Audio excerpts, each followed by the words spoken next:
皆さんは開放型ヘッドホンというものをご存知でしょうか？聞いたことはあるけど使ったことがないという方も多いと思います。今回は僕が購入した最強の開放型ヘッドホンを紹介します。どうもこんにちは、ウシャスライムです。それではお付き合いよろしくお願いいたします。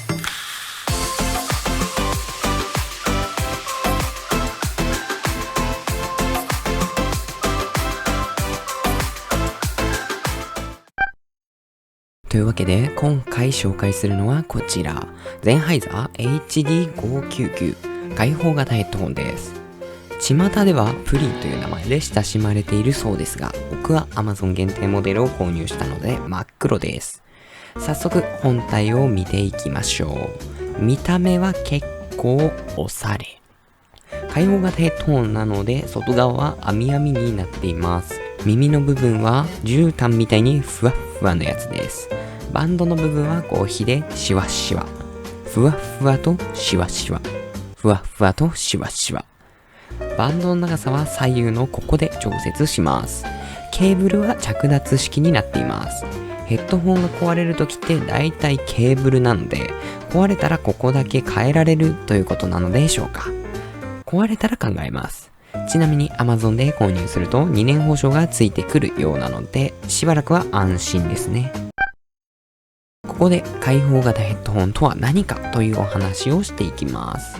ヘッドホンは大きく分けると2種類あります。密閉型ヘッドホンと開放型ヘッドホンです。ヘッドホンにはドライバーと呼ばれる音の出る部分があります。ヘッドホンのこの部分ですね。ここが外側から囲まれているのが密閉型ヘッドホン。皆さんが知っているのはこのヘッドホンですね。それに対して開放型ヘッドホンはドライバーが外側から囲まれていません。こんな感じに開いています。ここが開いていることで音がこもらず長時間でも聞き疲れしないとか、外側を囲むものがない分軽くなって装着感が良くなるなどのメリットがあります。それに対して密閉されていないので遮音性がないとか音漏れするなどのデメリットがあります。使用する環境を選ぶのが開放型ヘッドホンというわけですね。ここからは僕が実際に使用して気づいたゼンハイザー HD599 の魅力を3つ紹介していきます。いいところ丸1、音がめちゃめちゃいい。オーディオ機器にとって音は一番大事ですよね。こちらの HD599 はマジで音が良すぎて、届いた日には何もせずずーっと音楽を聴き続けていました。音については素人ですが、なんとか言語化してみると、まずはとにかく今まで聞こえなかったいろんな音が聞こえます。それもただ聞こえるというよりも、自分今ここで鳴ってますよみたいな感じです。今まで聞こえていなかった音がこんなに存在感を出してくるとは思いませんでした。やっとこれから楽曲の本当の姿に触れられるという感じです。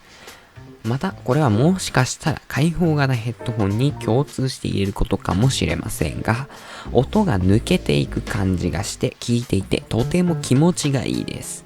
特にドラムのスネア、ハイハット、シンバルあたりが本当にたまらん。変にこもったりせずしっかりと音が消えていくので、それこそ生で聞いているみたいな心地よさ。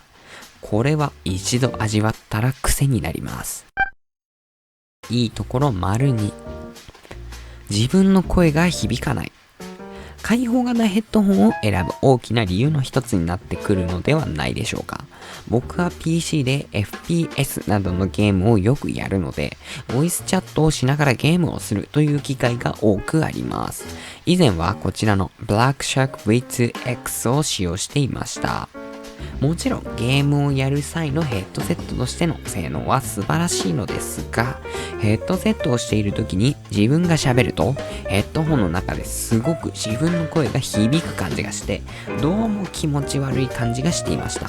しかし開放型ヘッドホンはその特性上、外に音が抜け、また外から音が入ってくるので、ヘッドホンをしながら喋っていても変に響くことはありません。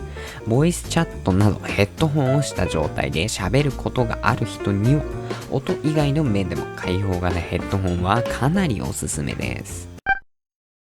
いいところ丸3、付け心地が絶妙にいい。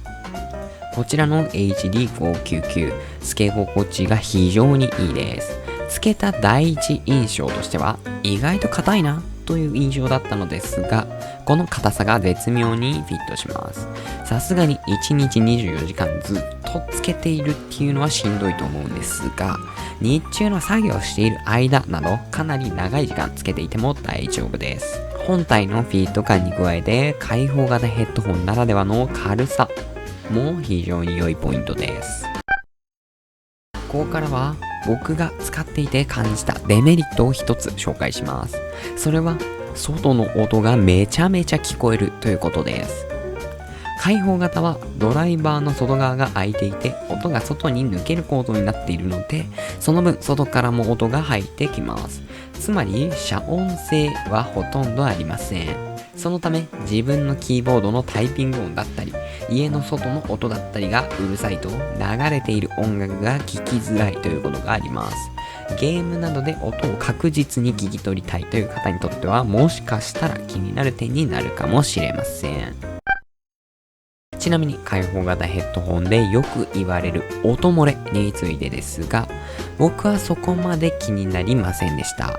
どのくらい音漏れするかというと、イメージとしてはスマホにぶっ刺して音量をマックスにしたイヤホンくらいの音量で音漏れします。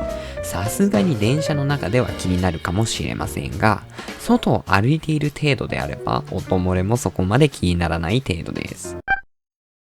というわけで今回は開放型ヘッドホン HD599 を紹介してきました。ヘッドホンが苦手な人こそ使ってみてほしい魅力がたくさんあったので、ぜひ試してみてください。この動画が良かったと思ったら高評価、コメント、チャンネル登録よろしくお願いいたします。それではまた次の動画でお会いしましょう。さようなら。